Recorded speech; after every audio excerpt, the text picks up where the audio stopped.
నమస్తే, welcome to #you. నేను మీ Rajesh. So తెలంగాణలో కాంగ్రెస్ పార్టీ ప్రభుత్వం ఏర్పడిన తర్వాత గత 10 ఏళ్లుగా సీఎంగా ఉన్నటువంటి కేసీఆర్ ఫామ్ హౌస్కే పరిమితమయ్యారు. చాలా వరకు మౌనంగా ఉంటున్నారు. ఆయన అక్కడి నుంచే రాజకీయంగా కేటీఆర్ని కానీ హరీష్ రావుని కానీ దిశానిర్దేశం చేస్తున్నారు. ఇవాళ ఏకంగా అనఫిషియల్ రిటైర్మెంట్ అనే ఒక చర్చ కూడా జరుగుతోంది. మరోవైపు నెక్స్ట్ ఇప్పటికే కేటీఆర్, కవిత వరుసగా కేసులు ఇరుక్కుంటున్నటువంటి నేపథ్యంలో ఇక నెక్స్ట్ తన వంతు వచ్చినట్టుగా ఇప్పుడు తెలంగాణ రాజకీయాల్లో కొత్త చర్చ తెర మీదకి వస్తోంది. ఈ నేపథ్యంలో భవిష్యత్తులో ఆయన మీద కూడా కొంత కేసుల తోటి ఉక్కిరిబిక్కిరయ్యే ఛాన్స్ ఉన్నట్టుగా కొంత స్పష్టంగా తెలంగాణ రాజకీయాల్లో సీరియస్ చర్చ జరుగుతుంది. మరోవైపు బీజేపీని గతంలో ఈయన గోకారు కాబట్టి ఇప్పుడు బీజేపీ కావాలనే కక్షాదింపులాగా కొంత కేసులు కావాలని ఈయన మీద నోటీసులతోటి వేధించే అవకాశం ఉన్నట్టుగా కూడా ఇప్పటికే కేసీఆర్ అంతర్గతంగా తన సన్నిహితులతో ఫామ్ హౌస్ లో తాజాగా మాట్లాడినటువంటి చర్చ కొంత బయటికి రావడం. ఈ నేపథ్యంలో ఇప్పుడు కేసీఆర్కి ఏమైనా కేసుల భయం పట్టుకుందా అనే అంశం మీద మాట్లాడదాం. మనతో పాటు తెలంగాణ ఓటర్ జాయిన్ అవుతున్నారు. నమస్తే మేడం. నమస్కారం మేడం, కేసీఆర్ అనగానే రాజకీయాల్లో ఒక అపర చాణక్యుడు, కీలకమైనటువంటి ఒక రాజకీయ వ్యూహకర్తగా అందరికీ తెలుసు, ఉద్యమకారుడు, ఇవన్నీ ఉన్నాయి. ఓహో. కానీ ఇప్పుడు ఇంత అయిపోయిన తర్వాత ఇప్పుడు కేసీఆర్ ఫామ్ హౌస్ కే పరిమితమైన తర్వాత కొంత కేసుల భయం పట్టుకుంది. తర్వాత నెక్స్ట్ నా వంతే అని భయపడుతున్నట్టుగా కొంత తెలుస్తుంది. ఇది కక్షాదింపు చర్యల్లాగా బీజేపీ చేస్తున్నటువంటి కక్షాదింపులాగా చూడాలి అనేది ఆయన మాటల్లోనే అర్థమవుతున్నటువంటి పరిస్థితి. అంటే ఈ డిస్కషన్ మొదలు పెట్టే ముందు మనం ఒకటి డిస్క్లైమర్ ఇవ్వచ్చు. ఏంటంటే ఈ కక్ష సాధింపు చర్య రేవంత్ రెడ్డి గారు ఆర్ కాంగ్రెస్ పార్టీది కానే కాదు, బీజేపీది అనమాట. సో దీంట్లో కొత్తగా మళ్ళీ ఈ చర్చలు ముందుకెళ్లే లోపు, కొత్త కేసులు యాడ్ అయ్యే లోపు కాంగ్రెస్ పేరు రాదనమాట. సేఫా? సేఫ్ అని నేనంటలా. కేసీఆర్ గారు అంతర్గతంగా తన మాట్లాడినటువంటి చర్చల్లో భాగంగా వచ్చినటువంటి టాపిక్ రావచ్చు, రాకపోవచ్చు. అయితే ముందుగా ఈయనేమో బీజేపీ మీద నెట్టుతున్నాడు, కానీ కేటీఆర్ ఏమో ఈడీ విచారణ పిలిచినా కూడా రేవంత్ రెడ్డిదే సై అంటున్నాడు. ఇక్కడ కవిత ఒక్కతే నోరిప్పలేదు.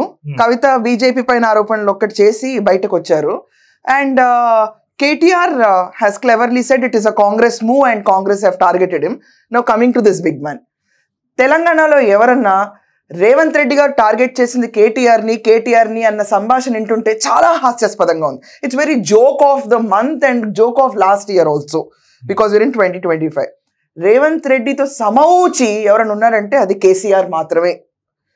కేసీఆర్తో రేవంత్ రెడ్డికి ఓకే, మీరు నేమ్ ట్యాగ్ చేసినా ఒక బిగ్ ఫైట్ తీసుకొచ్చినా హీఈస్ ద పర్సన్ అని చెప్తే బాగుంటుంది. కానీ తర్వాత వచ్చిన ఒక మినిస్టర్ చేసిన ఒక కేటీఆర్ లాంటి వాళ్ళతో కూడా రేవంత్ రెడ్డికి నాకు పోటీ ఎట్లా? ప్లీజ్, ఇప్పుడు టాపిక్ సీరియస్ నోట్లోకి వెళ్ళింది కొంచెం. This is a genre of investigation. ఎక్కడ వచ్చినాయి డిస్ప్యూట్స్? కేసీఆర్ ఏమేమి ఇష్యూస్లో నోటీసెస్ ఫేస్ చేయడానికి రెడీగా ఉన్నాడు? ఫస్ట్ థింగ్, నువ్వు గోకున్నా నేను గోకుతా అన్న మెంటాలిటీ కేసీఆర్ది.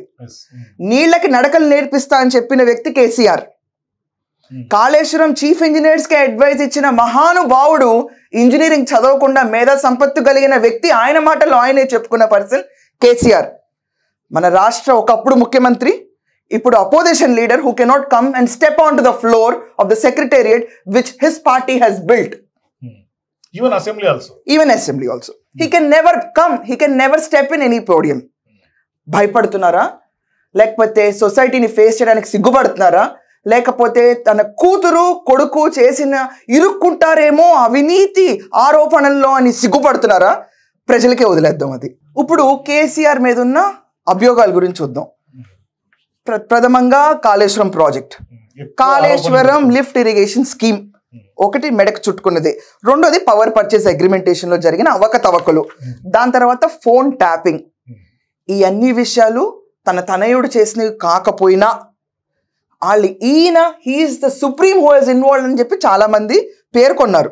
నీళ్లకి నడకలు నేర్పిన కేసీఆర్ మేటిగడ్డ, అన్నారం, సుందిళ్ళ బ్యారేజెస్ లో క్రాక్స్ వచ్చినప్పుడు ఇది కేవలం పర్రే అని ఆయన తనయుడు చెప్పినప్పుడు పర్రెని చూసి ఎక్స్ప్లెయిన్ చేయడానికి కూడా ధైర్యం లేని, సత్తా లేని ఒకప్పుడు ముఖ్యమంత్రి మన కేసీఆర్.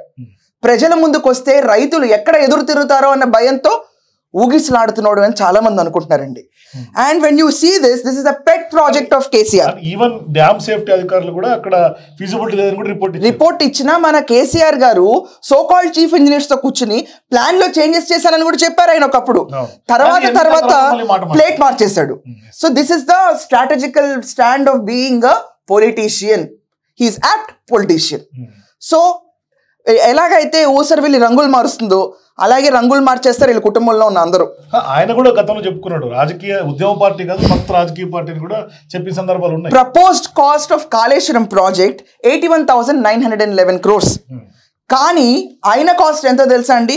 1,47,000 కోట్లు. ఎక్కడికి పోయినాయి డబ్బులన్నీ? అదేమన్నా 1,000 కోట్ల ప్రజా ఖనిజంలోంచి తీసుకుని వాడాంలే బేషరత్గా అనుకోవడానికి? ఫీజిబిలిటీ లేని ప్రాజెక్టు, సక్సెస్ఫుల్ అవ్వలేని ప్రాజెక్టు, నాణ్యత పరిమాణాలకు రీచ్ అవ్వని ప్రాజెక్టు, ఇలాంటి ప్రాజెక్ట్స్ కట్టి ఎవరు జేబుల్ నింపారు KCR? If your seeing this video or if someone in the comments are asking, do answer them and question the ex CM once again, because he's not visible anywhere. పవర్లో ఉన్న 10 ఏళ్ళు press మీట్లకు ఒక చోట వస్తాడు, అప్పుడప్పుడు కనిపిస్తాడు, వెళ్ళిపోతాడు మన కేసీఆర్. పవర్లో లేనప్పుడు బయటకే రావట్లేదు ఆయన. So these are the power ఉంటే బహుశా వచ్చేవాళ్ళేమో. పవర్ ఉంటే ఇవన్నీ బయటకు వచ్చేవి కావు, అడగడానికి నోరు లేపేది కాదు, లేస్తే కేసులు వేసేవాళ్ళు. ప్రజాస్వామ్యం అనేది నడిచేది కాదు. మళ్ళీ నీళ్ళకి నడకలు నేర్పుతానే ఉండేవాళ్ళు. ఈ ప్రాజెక్ట్ అదనంగా ఇంకో 2 లక్షల కోట్లు అయితేనే ఉండేది.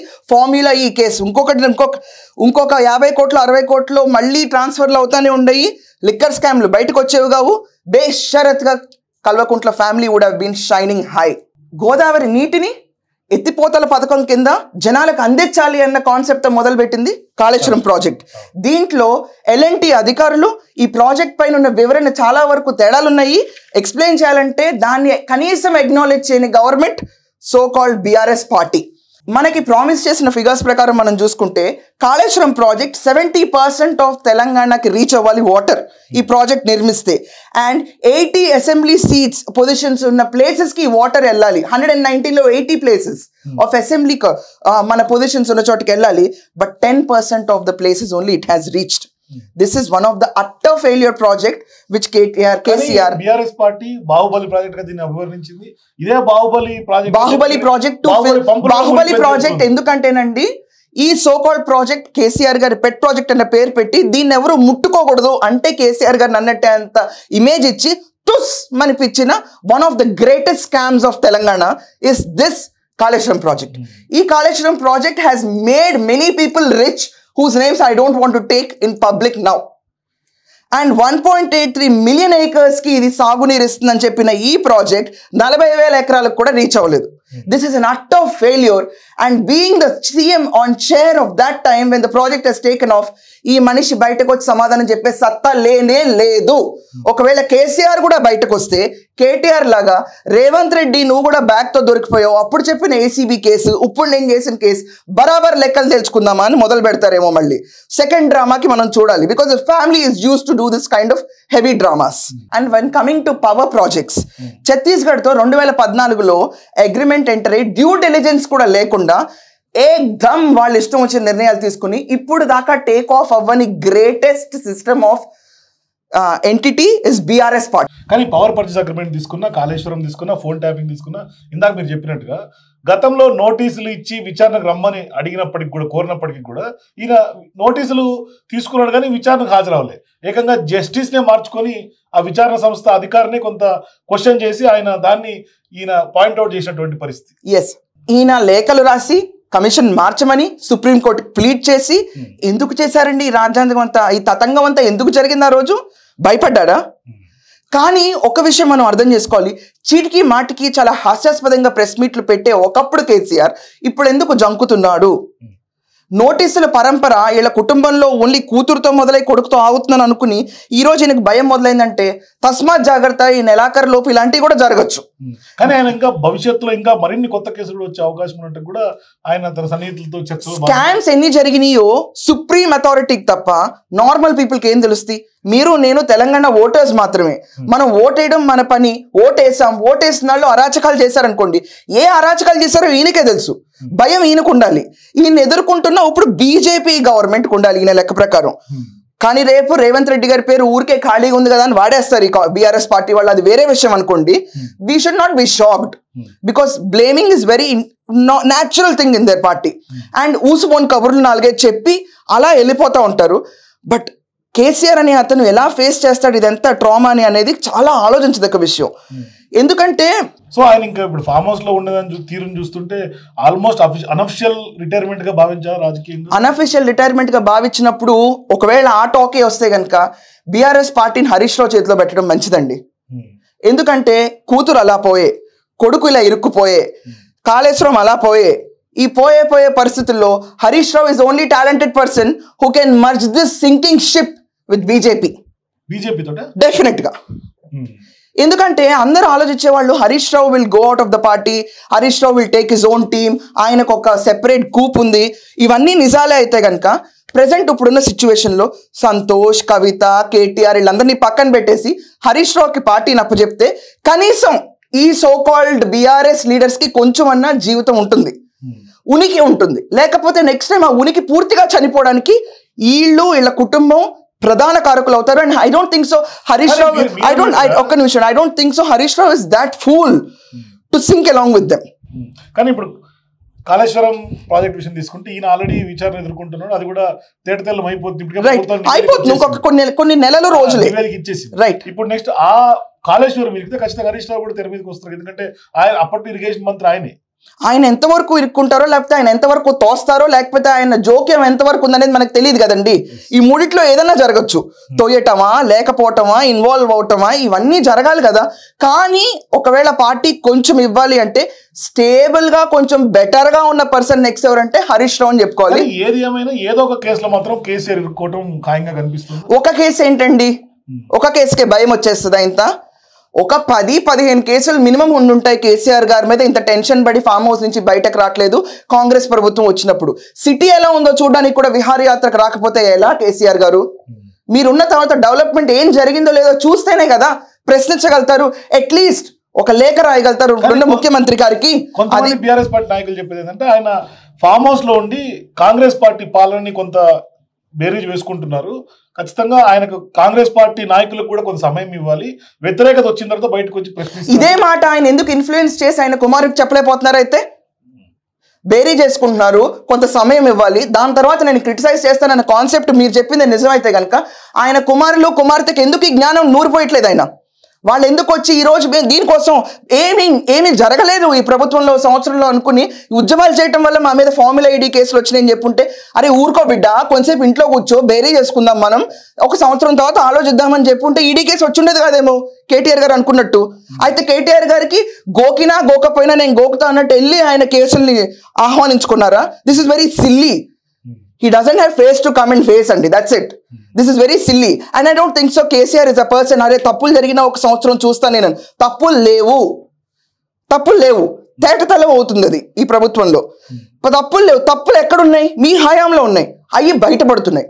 చాలా జిగుప్సాకరమైన అన్యాయాలు ప్రజల పట్ల జరిగినాయి. ఒకవేళ ఫోన్ ట్యాపింగ్ నిరూపణ అయితే it is one of the most dirty cases ever. ఆయన అమెరికా నుంచి ప్రభాకర్ తీసుకొచ్చే కార్యక్రమం జరుగుతుంది ఆల్రెడీ. ఆయన వస్తే BRS supreme everything is done చెప్పారు కాబట్టి అప్పుడు ఖచ్చితంగా కాళేశ్వరం కేసులో కొంచెం ఒకవేళ Harish Rao ఇరుక్కోకపోయినా I think he will get the power to merge or lead the party alone. I don't think so he will lead the party alone. He will merge it in BJP is my opinion. Thank you. So ఇది ఖచ్చితంగా ప్రస్తుతం farm house లో ఉన్నటువంటి కేసీఆర్ కి ఖచ్చితంగా కేసులు భయం పట్టుకుంది. భవిష్యత్తులో బీజేపీతో మరిన్ని కేసులు కూడా కొంత ఎదుర్కొనే అవకాశాలు ఉన్నాయి. సో మనోధైర్యంగా ఉండాలనేది ఆయన సన్నిహితులకి చెప్పినట్టుగా తెలుస్తుంది. సో చూద్దాం ఏం జరగబోతుందో భవిష్యత్తులో. సో మీరు కూడా నిజంగానే ఫామ్ హౌస్ లో ఉన్నటువంటి కేసీఆర్ కి కేసులు భయం పట్టుకుందా లేదా మేము కింద కామెంట్ రూమ్ తెలియజేయండి. For more videos please watch #.